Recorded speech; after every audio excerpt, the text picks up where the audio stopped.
নমস্কার বন্ধুরা, welcome back to my channel Nitu lifestyle. সবাই কেমন আছো? আশা করছি খুব ভালো আছো। আমিও খুব ভালো আছি। ভালো আছি বলতে এখনও অবধি আজকে সারাদিন জ্বরটা আসেনি, কিন্তু কলেজ বয়স শুনে বুঝতেই পারছো যে আমার প্রচণ্ড সর্দি কাশিটা এখনও রয়েছে, মাথাটাও ধরে আছে। তো ঘরে একা একা শুয়েই ছিলাম। আকাশ বলল, বেকার শুয়ে আছো, শুয়ে থাকলে শরীর খারাপ, মানে রোগ নাকি আরও চেপে ধরে।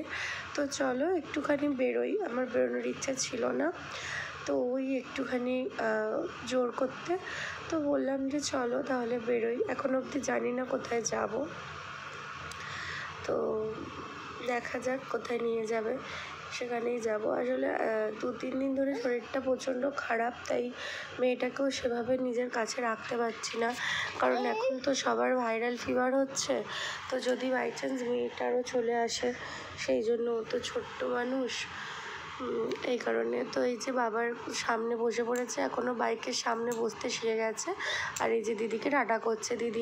এই দিদি ওর সাথে রোজ সন্ধেবেলা খেলতে আসে, নিজের পড়াটরা কমপ্লিট করে খেলতে আসে। তো আজকেও এসেছে, বাট ততক্ষণে আমরা রেডি হয়ে বেরোচ্ছিলাম, তাই দিদিরও মনটা খুব খারাপ হয়ে গেছিলো, বুঝতে পেরেছি আমি দেখে। তো পুচকোটার হাতে দুটো বিস্কুট ধরিয়ে আমি বললাম যে কাল সকালবেলা আসবি বাবা, আমরা বেরোচ্ছি বলে আমরা চলে এলাম। তো এই যে সামনে যাচ্ছে, মজাই মজা, ওর কোনো ভয় নেই। আমি খালি ভাবি, সামনে বসেছে, ওর এখন সবে 1.5 বছরের একটু বেশি বয়স, ওই 21 মাস, এখনও পুরোপুরি 2 বছর ওর কমপ্লিট হয়নি, কিন্তু ওর কোনো ভয় ডর নেই। ও সামনে বসতেই ভালোবাসে। আবার দাঁড় করানো যাবে না গাড়ি দাঁড় করালে যেখানে দাঁড় করাবে সেখানেই চেঁচাতে শুরু করবে। লোকে ভাববে হয়তো আমরা অন্য কারোর বাচ্চা নিয়ে চলে যাচ্ছি, এইভাবেই ও কাঁদতে শুরু করে যখন আমরা কোথাও আর কি যাই। তো এবার এইদিকে বেঁকেছে, এবার আমি বুঝতে পেরেছি যে ও দিদির বাড়িতেই আমাকে নিয়ে যাচ্ছে, কারণ এটা দিদির বাড়ির রাস্তা। আসলে ওখানে সবাই আছে, তো গেলে মনটাও একটু ভালো হয়ে যাবে। আর শরীরটা এতটাই খারাপ যে কোথাও একটু বেরোবো, রেস্টুরেন্টে ঢুকবো, তো সেরকম ইচ্ছা আমার ছিল না। তো যাকে ভালো হয়েছে, দিদির বাড়িতে নিয়ে এসেছে। মেয়েটাও একটু লুসুর সাথে খেলা করবে, আর আমিও একটু গল্প করবো দিদির সাথে। তো মন আর শরীর দুটোই হয়তো একটু ভালো হয়ে যাবে। আর এই যে যাওয়ার পথে দেখছি বন্ধুরা বেরোচ্ছে, কোথাও একটা গেল বাজারে ফুল টুল আনতে হয়তো, আর আমরা ঢুকছি সেই সময়। তো যে দিদির বাড়ি চলে এসেছি, আর এই যে লুসুরানি আসতে অনেক দুষ্টুমি হয়ে গেছে, এখন একটু রেস্ট করছে। আমরা যখনই ঢুকবো একবার ল্যাজ নাড়িয়ে নাড়িয়ে নাড়িয়ে আমাদের কাছে চলে আসবে, খেলা করবে। খুব খুব ভালো লাগে ওর, যখন ওর মামা মামুনি আসে বাড়িতেও খুব মজা পায়। তার এই যে এটা হচ্ছে আমাদের অলি, সব সময় লুসুকে কান ফান ধরে একটু ডিস্টার্ব করে সব সময়। তো চলো দেখি, তোমরা দেখতে থাকো ভিডিওটা। আমি বেশি কথা বলতে পারছি না, শরীরটা ভালো না, তো খুব মাথাটা ধরে আছে। তোমরা ভিডিওটা দেখতে থাকো। তো এখানে সবাইকে দিদি একটু করে মিরিন্ডা দিয়েছে, আমাদের সবাইকে দিয়েছে। তো সেই দেখে অলিও খুব বায়না করছে, তাই কী করবে দিদি, ওকেও একটা পুচকু গ্লাসে একদম অল্প করে একটু দিয়েছে। তো সেটাই পাপার কাছে বসে খাচ্ছিল। আর এই যে এটা হচ্ছে আমাদের পুটকুল, আমরা ওকে পুটু বলে ডাকি। তো এই যে পুটু হচ্ছে, ও বাঁধা আছে হয়তো, কেন তোমাদের কোয়েশ্চেন আসবে, তো আমি বলে দিই। ও অনেকটা ছোট, তো ও যার কারণে একটু আকড় পাকড় করে।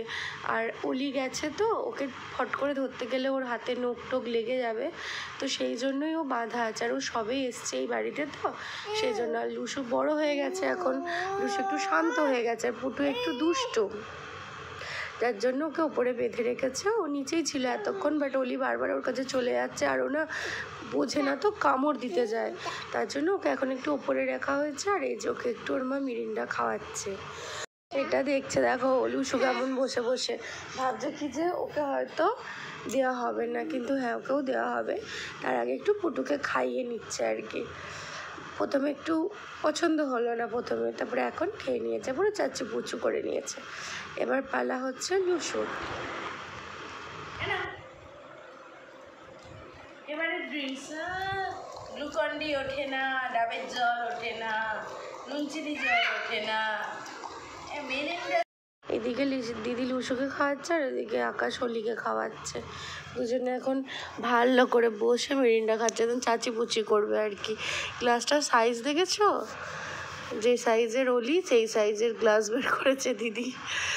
যাকে এবার এটা তো খাওয়া দাওয়া হলো। তো আমরা ঠিক করেছিলাম, আমার যেহেতু শরীরটা খারাপ দুদিন ধরে, আমি না সেইভাবে রান্নাবান্না করতে পারিনি, তো ঠিক করেছিলাম যে বাড়ি যাবার পথে যা হোক একটু কিছু কিনে নিয়ে চলে যাব, আর না হলে বাড়ি গিয়ে একটু ডাল সেদ্ধ বা আলু সেদ্ধ বসিয়ে দেবো, সবাই মিলে মুড়ি খাবো।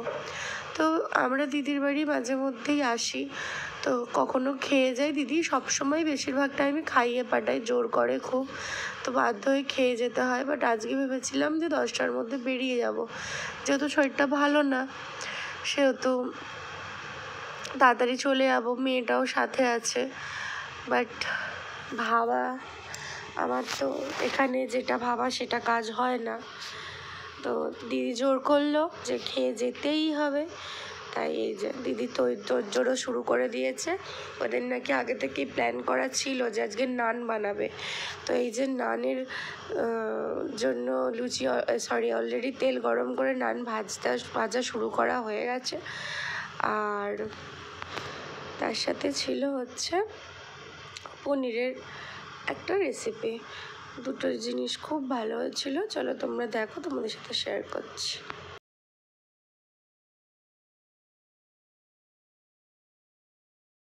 এই যে এবার রেডি হবে হচ্ছে পনিরের তরকারি। তো এখানে পনিরটা ভেজে দিদি গরম জলে একটুখানি রেখে দিয়েছে যাতে জিনিসটা নরম থাকে, আর এখানে দিয়ে দিয়েছে বাটারটা ভালো করে গরম হয়ে গেলে এর মধ্যে মশলা কষিয়ে পনিরটা দিদি রেডি করে ফেলবে। খেতে হয়েছিল দুর্দান্ত, দারুণ খেতে হয়েছিল। আমি সেরকম খাই, আমি সব খাই, সেরকম একটা খাই না, বাট পনিরটা সত্যি খুব ভালো হয়েছিল আর আমার খুব ভালো লেগেছে। আর আকাশের তো অল টাইম পনির ফেভারিট, তো ওরও দারুণ লেগেছে, বাড়ির সবার ভালো লেগেছে, দারুণ হয়েছিল, দারুণ। তো চলো এবার আমরা খাওয়া দাওয়া করে বাড়ি যাব। তো আজকের ভিডিওটা এই অবধি, আবার দেখা হবে আবার কোনো একটা ভিডিওতে। ততক্ষণের জন্য ভালো থাকবে, সুস্থ থাকবে, টাটা।